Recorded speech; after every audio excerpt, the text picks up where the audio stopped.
Have you ever said, I'm just easygoing. I'm super laid back and chill. I'm flexible, adaptable. I can just go with the flow. And you even sort of brag about that a little bit, thinking, well, that's one of my best traits or characteristics. But every now and then, maybe deep down, you wish that it could be your choice. Just one stinking time. Could I make the decision? Could people listen to me? Maybe you have the solution and you wish that somebody would listen. Well, then this is the episode for you, because that's what we're going to talk about. Hey, Breakthrough Crew, this is Mallory Heron, wife, mom, CEO, speaker, author, and now podcaster. Also, I love dogs, and I have two. I am here to give as much of my experience as I can in an effort to help others benefit and better their own lives. I love it. Hello, everyone. Welcome, welcome. I'm glad you're here. My name is Julie Birch. I'm a speaker, author, now a podcaster. Who knew? Go figure. I adore my hubby. I am actually a cat person. I have the most adorable little kitten, Merle Haggard. And I like peanut butter, and I like my martinis dirty. And I am a big believer in self-abdication. And that means that we have got to stop giving away our power. So my hope is that I can give you some thoughts, give you some insights, and that when you listen to this, you'll get some things that you can take away, maybe lovingly kick you in the mindset a little bit that'll help give you ideas you can use so you take your power back too. So welcome to Breakthrough with Mallory and Julie. So glad to have you with us. And this is such a fun topic. I mean, it's serious, but I feel like it's fun for us to discuss how self-abdication becomes a habit and how you can break it. And I think about this as anything can become a habit. Like the time you eat dinner every day can become a habit. What you eat for dinner every day could become a habit. Scrolling through TikTok at night instead of going to sleep until the TikTok lady comes on and is like, have you been scrolling too much? I don't know if anyone else has seen her, but she comes on my feed nightly. She's like, go to bed, lady. And then I'm like, yeah, I have been scrolling too long. Oh my gosh. So anything can become a habit. And habits do form whether you want them to or not. You have to be intentional about it. I see this a lot with workplace culture. If you aren't intentional and taking active measures to cultivate the culture that you want, one's still going to be formed. It's just not going to be a good one or the one that you want. When I think about this, I also think about ChatGPT. So we know chat. We love chat. Be nice to your chat, because when the robots take over, we want them to remember our kindness. Yes. But there's even been studies recently about the use of ChatGPT and how if you are using it too much and you're giving away like decision making, research, creating things for you, your ability to continue to do those things, especially create things, actually declines significantly. Have you seen that? I have. I call my chat Carl. He's Carl, my helper. And I don't want Carl to hear that message. So we need to not. Carl can't hear that. Because if Carl knows that he's a problem for me, he might revolt. I can't have that happen. Yeah, no, we're going to be very nice to Carl. I think that it's true. And I'm guilty of it. I use ChatGPT. I'm not the most creative person in the world. I am creative in some aspects, but sometimes I need just a little extra bit of help. So I will go to chat and say, hey, what kind of social media posts should I make? Because I hate doing it and I don't have great ideas about it. And so it will give me a list of ideas that I can then take and make my own. Exactly. But the more that I ask chat for it, the less likely I am to be able to come up with my own ideas. Right. Everything becomes a habit, everything. That's true. And that's part of the idea of self-abdication, is that we get kind of comfortable with it. Those of you that have been following Breakthrough with Mallory and Julie, you've been listening to us, which we hope you all are. Like, listen, subscribe, share, all the things. But if you know that our consistent message every single episode goes back to the idea of what we think of as self-abdication, meaning we're giving away power. One of the things, though, that I actually thought of was, does everybody know what that means? Are we all on the same page? When we say it, is our meaning? Are you thinking the same thing? So I went to the Google, didn't go to chat, went to the Google, and I asked the Google to define self-abdication for me. And basically the technical definition is that it refers to the voluntary surrender, abandonment, or renunciation of one's own power, authority, rights, and responsibilities. So when you think of like renunciation and self-abdication, you think that's like the abdication of power, right? So a monarch giving up control, right? Like the king in England when he did that. But really for us, I think of it's more as a loss of agency, right? It might involve just the personal control, the decision making, whether it's we're going to chat to make decisions for us, or we're just letting everyone around us make those decisions. And I think that that's oftentimes what happens is that, people give up what they want, what they think, what they feel, their ideas, and they just let everyone else's ideas and thoughts and plans and systems and processes or whatever it is kind of take over.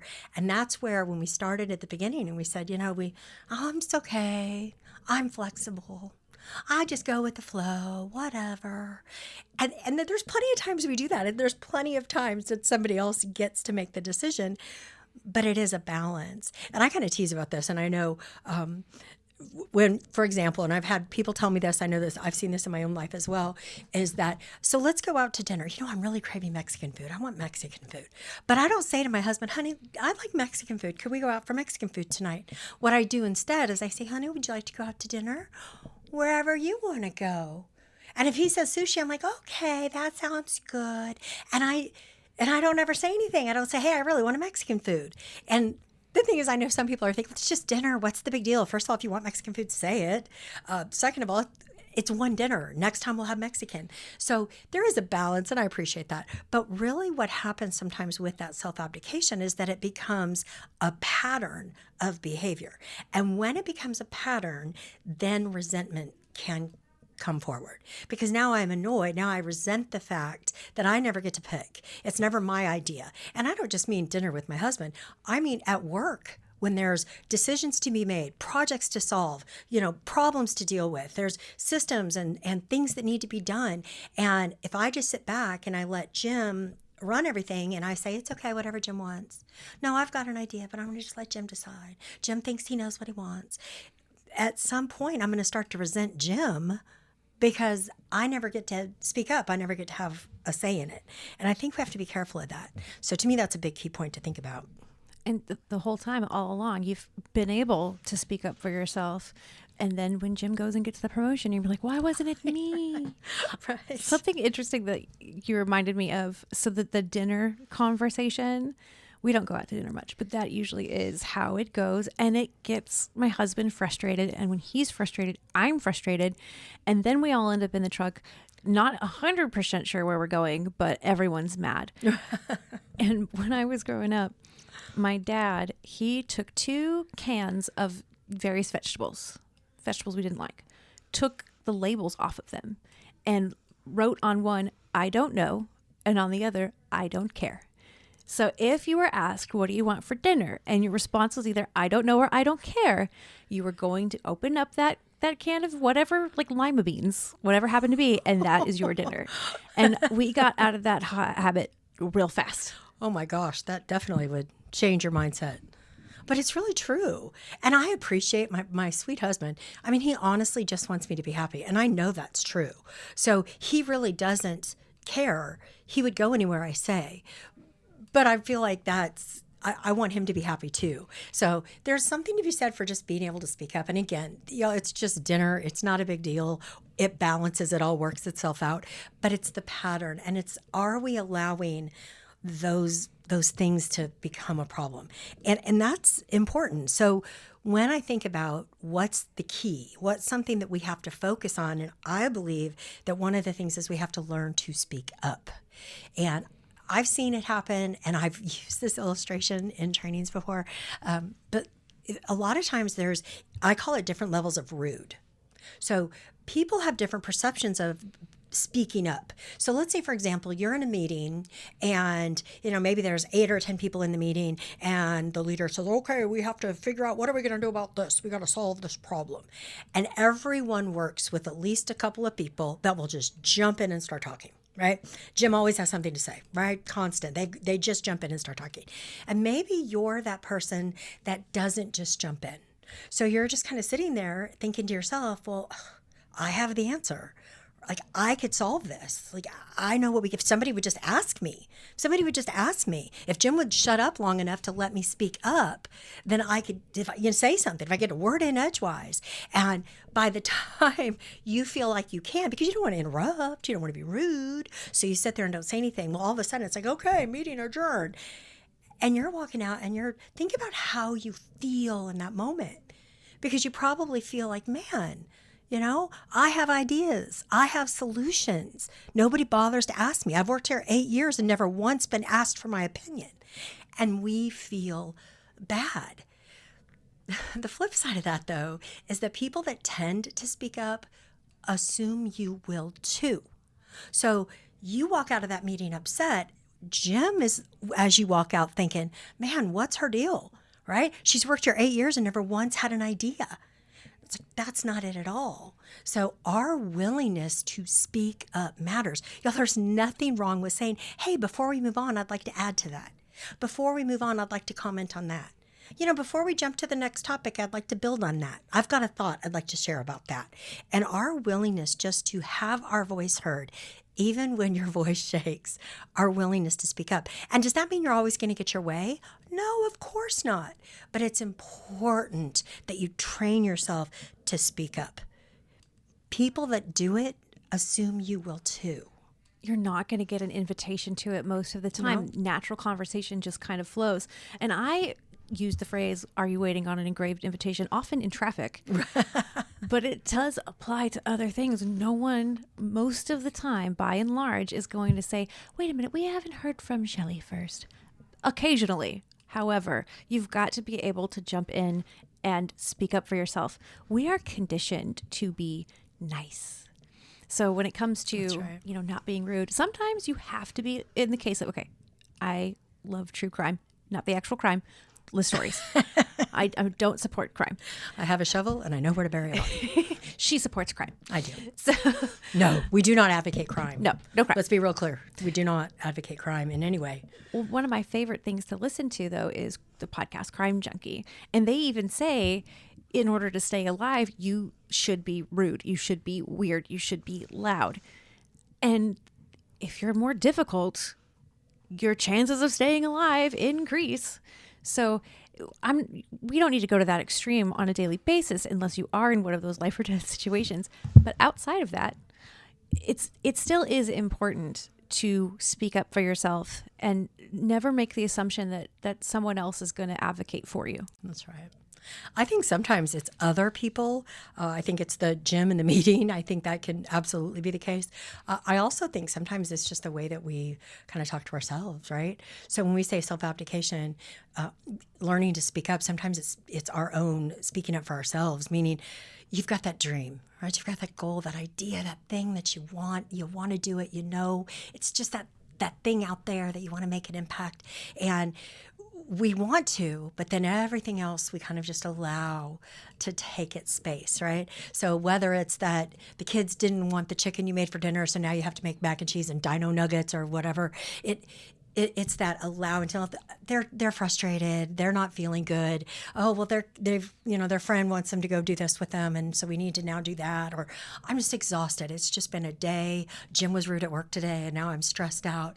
And those things those goals, those things that are out there that we want, we have those in our head, but we just kind of allow all that other stuff to kind of take over, and we give away those things that we want based on what we perceive to be the needs of the people around us. And I think sometimes that can be a challenge. To your point about it's a balance, because we're not saying everything is your way or the highway. Right. Not at all. But a balance is necessary, especially if you want to stay married. Just point that out. I try to think of it as, so for example, my husband likes to do projects around the house, not necessarily ones that need to be done. I don't think, but maybe they do. And recently he really wanted to paint our kitchen yellow. I don't like the color yellow. I did not want a yellow kitchen, but ultimately I thought this is something he clearly cares about a lot more than I do. Right. So in this moment, my choice is, all right, honey, that's fine. I will help you pick out the yellow color. It's pick and choose your battles, right? Yeah. Someone told me one time you have to decide which hill you want to die on. And I think that's true. Is this a battle I want to fight? I want you armed. I want you prepared to fight when necessary, but I also want you to know when you don't have to, because that's part of the balance. Not everything has to be a battle. And it's so important to know what you value, what your priorities are, and live your life in a way that allows you to uphold those as much as possible. That's right. Absolutely true. I didn't know, honestly, what the word self-abdication meant prior to us doing this podcast. And I have a fairly decent vocabulary. It might not be apparent, but I do. And I was like, well, okay, Julie, can you explain that to me? And she did. And it's something that I see happen over and over and over again. I see it within myself. Again, it goes back to, for me, wanting to be nice, not wanting to be disliked. But I had to come into a realization, there are times that I'm going to have to be disliked, and that's okay. That's right. Sometimes we have to learn to let that stuff go, right? Yes. I mean, I think it matters. I think it's agency over self, and it's you. I would say your choice, and it's your voice. And I think way too often, for me, kind of what that agency over self, I think we just kind of allow other people to just kind of do and take, and we just go with the flow. And I think part of that is we want to be nice, we want to be liked. I think a lot of us as women feel like we've really been taught that, maybe that's kind of how we're supposed to be. But I think it's about the choices that we make. And I have said for years, you have to take back control. My sister called me a control freak. I kind of laugh. It's like, it's not really what it is. I'm not controlling others. Like, I'm not a control freak and then I'm going to control everyone around me. But I'm absolutely going to control me. And that means that I'm making my own choices. I'm making my own decisions. I'm taking accountability for my actions. And I'm not just giving that away. People don't get to decide for me what my path is going to be, or what my opinion is going to be, or where my time is going to be spent. I'm going to make those choices. And I think when you shift your mindset to saying, I do have some agency over self, I do get to make some choices, I think that becomes a really powerful thing, because when it comes to like where you are is not where you want to be. I mean, I'm assuming if you're listening to this, you have some goals, you have some ambition, you want to break through, you want to make some changes, you want to change it up, you want to step up, you want to do new things. And I think to do that, we're going to have to be able to make those decisions, right? If where you are is not where you want to be, then how do we get there? And we've talked a lot about taking small steps and taking those actions that need to be taken. But again, that giving up that agency of self comes in the smallest ways, right? Maybe it's something as simple as you're going to go to the gym today. You're going to go to when you leave work, you're going to go to the gym. So you bring your gym clothes with you. You got your bag. You're going to the gym after work. But then as the day progresses, Jim needs this extra thing from you. So now we have to work a little bit later than we wanted.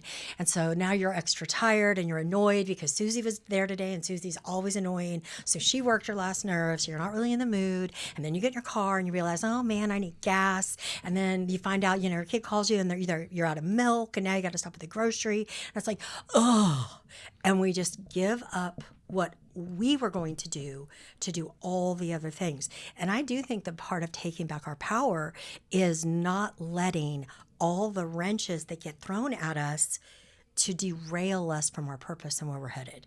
And it's so easy for other things to get in the way.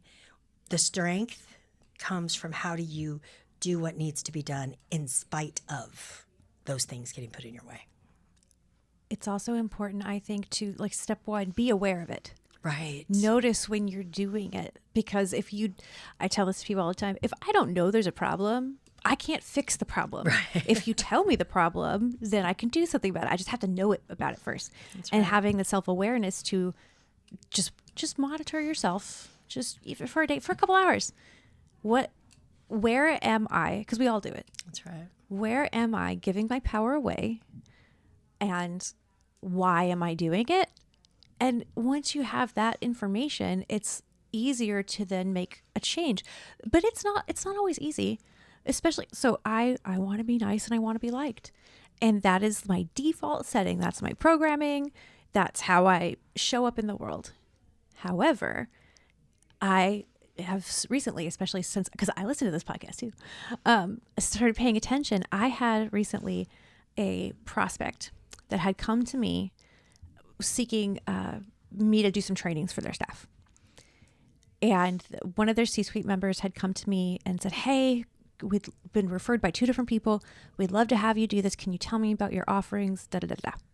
So I'm like, yes, no problem. Here's the different topics I could do. He's like, great. I think these ones will work. Fantastic. He brings me onto a separate call later that was with the entire leadership team. And it's basically so I can give the same information to a larger group of people. Within that particular call, the other leaders were not nice people, at least not to me. They were extremely condescending to me, acting like, well, what can you do for us? You called me. Not the other way around. So asking me questions about, oh, how would you do this? Do you think that you should do XYZ thing? And whatever I said, oh, I don't disagree. I don't agree. Then why are you talking to me? But I was nervous. My heart was beating faster and I was stumbling over my words and I felt so anxious and I kept thinking, oh no, I don't think I'm going to get this. And then a moment of clarity hit me. It was like a light bulb going off. And I said, not out loud, to myself in my head, I don't want to work with them. And guess what? I own my business. I don't have to. Why am I still in this default operation setting of, oh, please like me, please do business with me? No. Screw these people. That's right. So then my demeanor immediately shifted. As I was asked questions, I'd be like, yes, no, what, just very short. I didn't have, smiley face on. And by the end of the call, I was like, y'all are wasting my time now. I still was professional about it. Still got off the call and went and immediately told my husband the tea. And he encouraged me. He's like, hey, good for you. And that's right. And then not a week later, guess who came back wanting my services? They liked your strength. Yes, but like in that moment is when I had a realization, I'm giving my power away and I can take control. I can do something about it. Right. I'm not necessarily saying anything, but I'm still taking control. That's right. I think there's a lot of power in being able to tell somebody that you disagree with them. So when they say, well, I disagree with that, say, well, I appreciate that. You don't have to agree with everything I say, but in my experience, this is what works. In my experience, in my 28 years as a speaker, these are the things that continue to work. And sometimes you just have to tell people that. You just have to be clear. I say that with love, though, because I had a similar experience earlier in my career, but I was doing it. I had a client in Arizona actually, and I'd gone and done a training for him, and it went gangbusters. It was awesome. So it was so much fun, so good that they actually booked me before I even left that day for the next one. Nice. When that happens, that's exciting. And so I was excited. I came back. It was like a month and a half later, and this time the female CEO was in the session, and I was talking about priorities. And this was something we talked about in one of our other episodes. We talked about priorities and making better decisions about where you spend your time and agency over self, and you choose how you invest your time. And this woman, the CEO in the back of the room, would say, unless it's me, you put me first. When I was saying that you don't have to respond to emails that second, she'd say, unless it's for me, you got to respond to me. And she would yell to the front of the room. And it was like all of the energy in the room got totally sucked out. It was the most bizarre. I just couldn't believe, because these people were in. They were loving it. They were loving me. We were having a great time. And as soon as this woman started saying that, it was like everything that I was saying became wrong and invalid. And I remember trying to balance it from the front of the room without giving up my power. But you could just feel how it totally sucked it out of the room. And they never brought me back to do another training. So I'm suspecting that that's because she decided she didn't like me. But I don't really care, because I don't want to do another training if she's going to be in that room yelling and arguing with everything I'm saying, because what are you paying me for if you're going to tell me everything I'm saying is wrong? So sometimes you have to speak up. Sometimes you have to not say anything and just never go back. and just paying attention, because we all do it in more than one area of our lives. That's right. Where are you abdicating? What are you doing to give other people the power to make decisions for you? Right. And is it outside of, that realistic balancing? Right. Because it can't be our way all the time, but we all do it. And you have to notice when you're doing it and see what patterns can you discern from noticing when you're doing it. Is it with a specific person? Is it within a specific area of your life? Maybe with family members? Is it at work? What kind of stuff are you kind of taking a backseat on? Right. And here's the thing, if you have that goal, that dream, that ambition, that thing, right, that you want, where you are, where you want to be, and you've got that, a lot of times we say we don't have the time, we don't have the whatever, and we make those excuses. And I do think that oftentimes it's truly self-abdication and our ability to agency over self and take back control. It speaks to our ability to say no. And let's face it, when you talk about being a people pleaser or, I want people to like me, that no for so many people can be so hard. And I've had people that kind of the opposite end of the spectrum. I've had plenty of people say to me, well, no is a complete sentence. And I was like, well, okay, kind of, but it's a really shitty one. Like that is that's not good.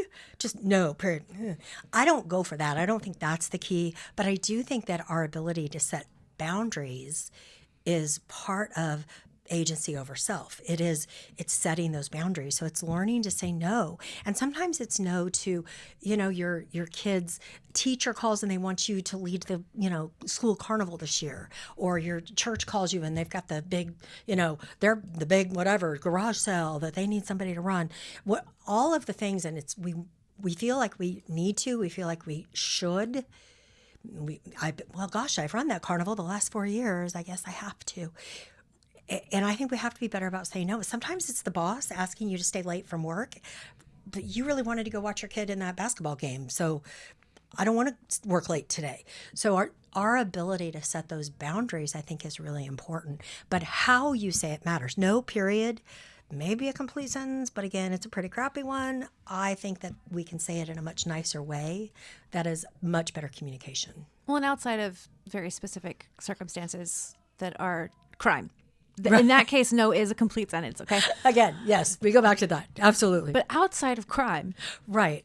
If you're being mugged, then no is good. Yes. Loud, yell. I previously had to kind of reconcile the bed that I made that I had to lie in.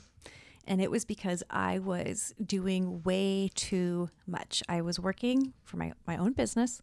I was being mom. I was also volunteering for a few different organizations, 3 of which I was on the board for, and they were working boards. So my time, and I was going back to school. So my time was very organized, very scheduled, because otherwise I wouldn't be able to get it all done. And I got to a point where, because I committed, especially to these volunteer, like these board positions, I had committed myself for, a term of, yes, I'm going to do this. Maybe 8 months in, I was like, I can't sustain this pace. But I had to recognize those were my own choices and action that got me here. So what am I going to do now? I am not going to be a victim. I'm going to say, all right, now I know I'm going to fulfill my commitments, and then I'm going to take a step back and reprioritize and move forward. And it sounds kind of harsh, but understanding the whole, you made your bed, now you lie in it, that is a very real thing. Absolutely it is. You made the commitment. You got to follow through. And if you can think about it more on the front end before you make the commitment, right, that's a lot better. And it goes to being able to say no to people, because I got into those positions because I did not say no. Right. People ask, And it's hard sometimes. We want to help. We want to help everybody. We want to support everybody. We care about you. We want you to be successful. And sometimes that's hard. I always say that it's just not no, period. But if we can frame it, I always say acknowledge. In other words, we don't just say no without thinking about it. We acknowledge, I understand why you'd like help with that. I understand that the carnival at school is a big event. I understand that this board does a lot of good things and they're helping a lot of people. And I respect, the importance of what the work that you're doing. We can acknowledge, I understand you'd like help with that project. And then we have to assertively decline, meaning have to say, unfortunately, at this point, I'm not going to be able to help you. At this time, I'm not going to be able to contribute. And it's okay to say that. You don't even have to say the word no if people are uncomfortable with it. But unfortunately, at this time, I'm not going to be able to contribute. And it's okay to say that. And then I'm a big believer, and I don't think this is making it wishy-washy. I think this is making it, my intention is always to be helpful. And so if I can offer an alternative solution, have you checked with this person? They're pretty good at it. Or, get back with me next year because next year my calendar may look different and I'm going to be able to do it. So I'm okay with offering like alternative solutions. So it's not just, nope, sorry, you're on your own. I'm going to acknowledge what you're asking for. I'm going to recognize it's valuable. I'm going to assertively decline. I'm not leaving it open for interpretation. I'm not saying, I don't know, let me think about it. The minute you're thinking about it, you're going to say yes. So don't think about it. Just say no. And then if I can give them some alternatives, I think that's a good thing. One of the things I always think about it like this. When people struggle with saying no, think about what happens. So just imagine that you're working on something. You're at work, you're working on something. This is something you said was a priority. You had it as a priority on your to-do list. You're working on something you believe to be a priority. One of your coworkers, let's say Susie, comes in and says, oh, please, can you help me with this? I really need your help with this project. Now, in your head, you're thinking, I really need to be working on this. This is what I said I was going to work on, right? But you say, okay, I'll help you. I'll get back to that later. And you go help Susie. Now, in that moment, you're thinking about what you were supposed to be working on, what you were planning on working on, and you feel bad. All right, so flip it. You're working on that project. Susie comes in. I really need your help on this. And you say, Susie, I would love to help you. Unfortunately, I'm scheduled with this project. I can't help you right now. Maybe I can help you tomorrow. And Susie walks away. And Susie's like, oh, I can't believe they wouldn't help me. And Susie feels bad. But did y'all notice no matter what you did, someone felt bad?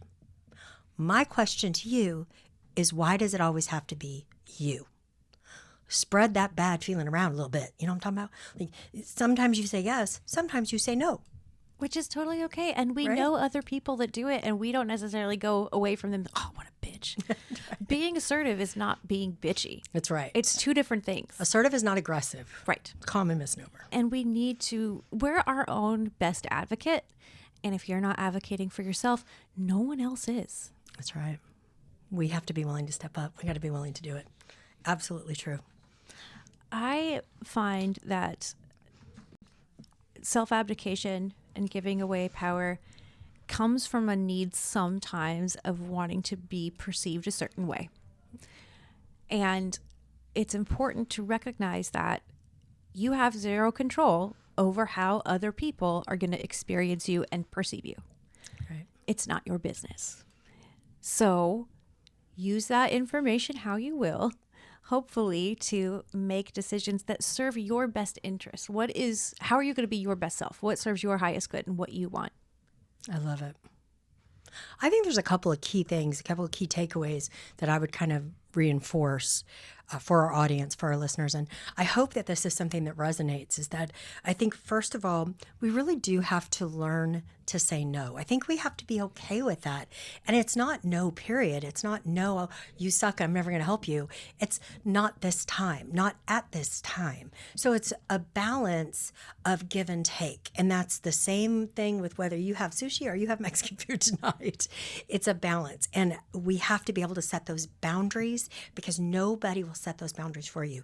If you don't say no, if you don't set boundaries, then people will absolutely take advantage. And so we have to be able to do that. Remember the DARE program. Just say no. Just say no. That's right. Now, see, I'm a child of the 80s, and in the 80s, we had our brain on drugs. Oh, I remember And it was that. the egg, the frying the egg. Yes. We all thought our brain would look like a fried egg if we did drugs. That's what they told us. I would also say that we have to learn to speak up. And that's something, if you have been with us, if you are part of that breakthrough crew and you've been listening to all the podcasts, and if you haven't, please go back and listen to all of them. Like, share, subscribe, do all the things. All the things. Comment, talk to us. We love to hear. Share it with a friend. Doesn't your friend need to hear this too? Share it with an enemy. There you go. Even the enemy, they may need to hear it. You never know, right? Then when you say no, they'll understand. There you go. But I do think that we have to learn to speak up. And I think that's part of it. And I always say, speak up even if your voice shakes, right? You don't have to say everything perfectly, but if you say things with good intentions and you're willing to speak up and set those boundaries, I think that's a life changer. I think that is true agency over self. And I think so. That's really what we're talking about when we say, keep your power. You have the power to say no. You have the ability to set boundaries. You have the ability to make choices. You choose where you spend your time. You choose where you spend your energy. You choose. Make better choices. Be thoughtful about it. That's right. You only get this one life as far as we know. Yeah. So fair enough. You might as well do all you can to make it a really great one. And over time, as you do start speaking up for yourself and advocating for yourself, it's going to get easier. I'm not saying it'll be a piece of cake every single time. Sometimes it's going to be harder than other times.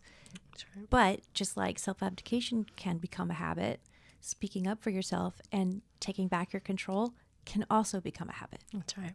So build the habits. Remember, you're gonna have habits regardless. So might as well be the good ones, right? Yes. Well, I want to thank everyone for joining us on this episode. We sure appreciate it. We hope you got some things that you'll take and you'll use. And again, like, share, subscribe, do all the things. Thank you so much for hanging with us. We will see you on the next one. And again, all the things. All the things. Do all the things. Thanks for joining Breakthrough with Mallory and Julie. See you next time. Bye.